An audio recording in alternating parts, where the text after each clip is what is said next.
Hello, hello, my friends. AmyR here with Prairie Paper and Ink. Welcome back to my face and my card making space. And more holiday cards using several of the products I've used in recent videos or just in this holiday card series in general, putting a new twist on them. As always, in the end screen, I will link to my 2025 holiday playlist that has all the videos I've done so far. I'll continue adding to it as time goes on. In the description box below the video is the links to all the supplies I used. My links are affiliate links. That just means that if you click on one of my links and end up placing an order, I do get a little kickback from that at no extra cost to you. That is what helps pay the bills, keeps my lights on, enables me to keep bringing out content. And yeah, let's get into making the cards. So this should come as no surprise, but if it is, or if you're new, one, hello, welcome to the crafty chaos, literally. And two, I'm obsessed with this background stamp. I said I was going to use it a million times. Yeah, I love it. It's the white Christmas text background stamp. And I am going to heat emboss it onto this panel of white cardstock. So I used my anti-static powder tool on the cardstock. That just helps kind of prevent the embossing powder from, basically it helps to prevent it from clinging to my fingerprints because I have oily skin and or I usually have like glue on me, all the things. So it kind of helps with that.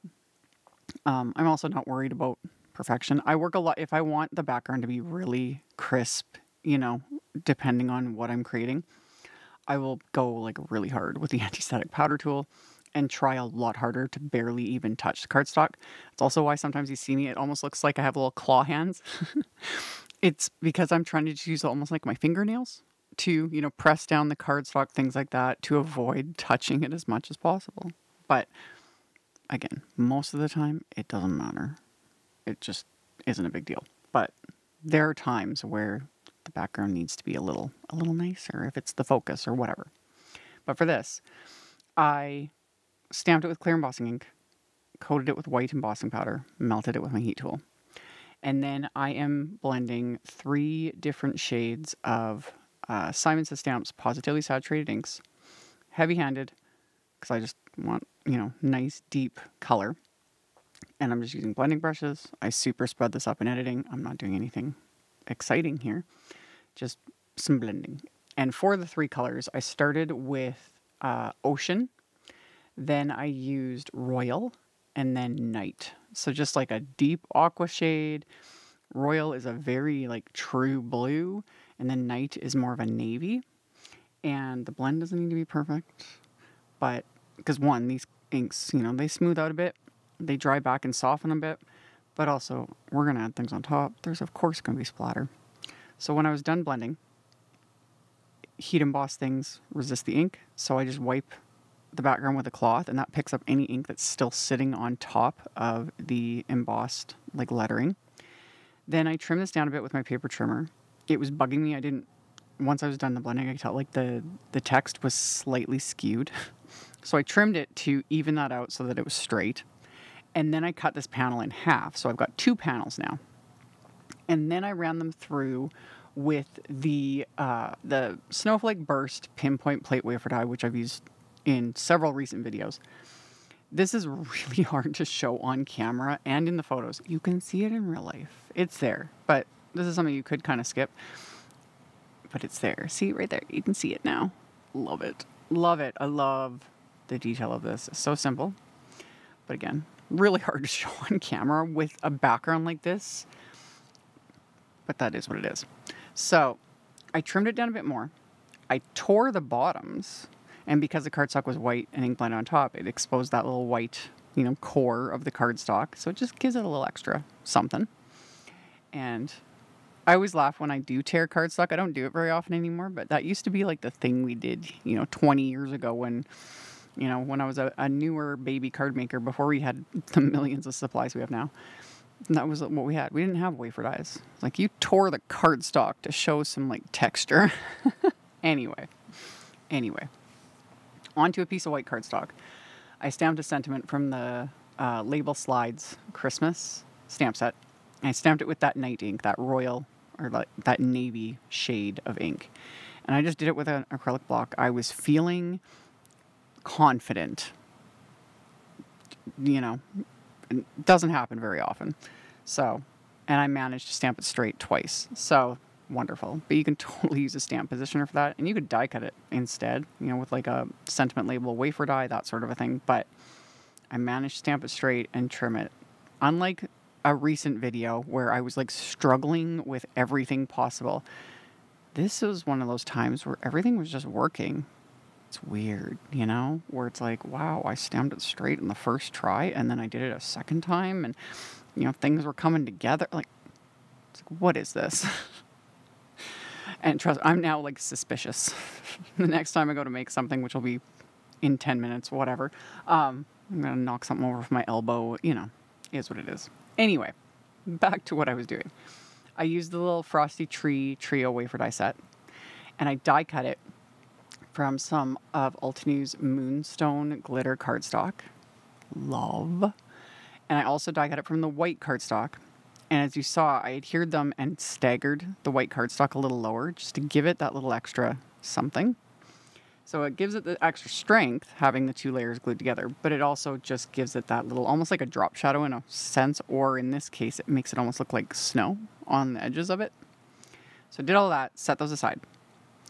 My card bases are top folding A2 white note cards. I have the insides of the cards facing up, my post-it tape right at the score line there, and that white Christmas text background stamp.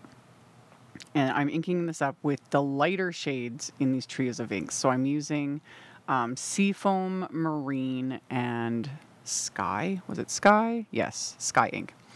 I inked up the stamp, and then I use my blending brushes to soften the ink and also soften the transition between the colors so I don't end up with any harsh lines, which sounds silly with a text background, but it can show up that way sometimes, you know, that edge of the ink pad.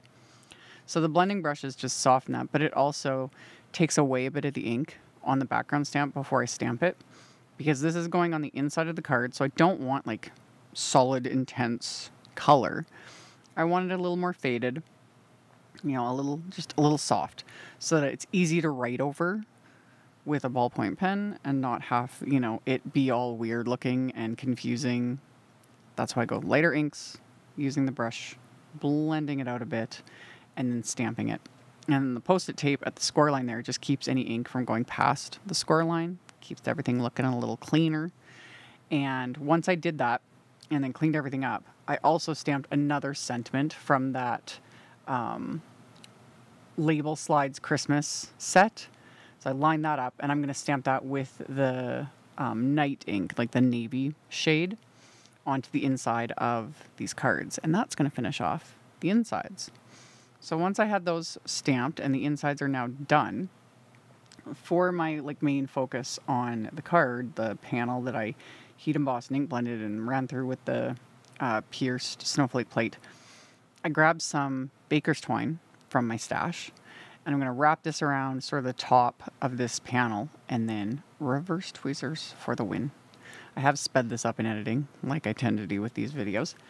But also remember, I have tied probably thousands of bows at this point. It was one of my very first videos on my YouTube channel. It's from way back in the day, like 2009? I forget when I posted my first video. It was a very long time ago. It's still on there. How to tie like a ribbon bow. Anyway, used the reverse tweezers, tied my little bow, trimmed off the ends. Then I adhered my little die cut trees. I used a combination of just glue as well as trimmed down a few little thin foam squares, because this glitter cardstock is actually quite thick. It die cuts wonderfully, but it is quite thick. And then the white cardstock is also thick because it's the Neenah 110 pound. So just those two layers alone build up quite a bit of dimension. So then for the little trees, I was staggering kind of on top. I just, as you saw, trimmed down a couple little foam squares just to even things up a bit and then get those in place. And then also just put my magnet on top to hold any of the pieces down. It's like a second little pair of hands so that the glue can dry. And then figured out my little placement on here. And then once I get my trees adhered, I'm going to repeat the same thing on the second panel. And then I'm going to put some Big Mama foam tape on the back of this. I'm not adhering the sentiment yet. I want to get these on my cards first. So I'm going to put some Big Mama foam tape on the back of these panels, and just avoiding where the baker's twine is. It just, again, evens things out and kind of prevents any lumps. So I'm going to get these on my cards, and then of course I'm going to add splatter. So I'm going to take a little bit of just low tack tape, tape the cards closed. That just kind of helps somewhat prevent splatter from getting in the inside, but I've shown that in videos as well, where I have taped the card closed and I still managed to get splatter on the inside. Go figure. But not too worried about this because it's not black splatter. I thought about it, trust me. I thought about it and decided not to this time. It would have looked great, but I only did one type this time, which was Ranger Perfect Pearl Powder in the shade Perfect Pearl. Love this stuff. Add a bit of water to it and splatter away. It's got a binder in it that is activated by water, so it's good to go. You don't have to do anything. Splatter it, let it dry, and it stays. And it's shimmery and beautiful, and oh, I love it. So heavily splattered this all over because you can't go wrong with splatter and you can't go wrong with shimmer. So I let it dry, and then I popped the sentiments into place. That's why I left them off, because I didn't want to get splatter on them. If I had adhered the sentiments, you know, I have shown I would just have put like a scrap piece of paper over that to prevent any splatter on top of the sentiment. And then my last little embellishment is some Pawsitively Dazzling gems. I have them in Royal and in Surf. So I chose both and spread those out on my cards. Once I was happy with the placement, I just pick them up with my little embellishment wand and adhere them down with dabs of glue. I always get a kick. This like face down of these, they always look so flat and dark and dull. They're glass and they've got like that silver like backing on them, so when the light's not reflecting in this camera they look a little weird, but then once I tilt them in the light right there, it's like, oh, they're beautiful. Same with the shimmer and all the things, shimmer and sparkle and shades of blue. Love it. So those were the cards. And like I mentioned in the intro, all the links to all the things will be in the description box below, and then I'll link to the playlist in the end screen along with a couple other videos that you might want to check out if you've missed them, because I've posted many in the last few days. So I'll have all that linked below, linked at the end, all over the place. And yeah, thank you all so much for hanging out with me, for thumbs upping and commenting. It helps a lot and I really appreciate it. Subscribe if you haven't, I'd love to have you. And I'll see you all very soon in the next video. Bye. Thank you so much to my amazing Patreon supporters. For anyone that might be interested in joining my Patreon community and supporting me, the link to my Patreon is in the description box below the video. For everyone else, as always, thank you all so much for taking the time to watch my videos, for thumbs upping, commenting, subscribe if you haven't, I'd love to have you. And here's a couple other videos for you to check out in case you missed them. Bye!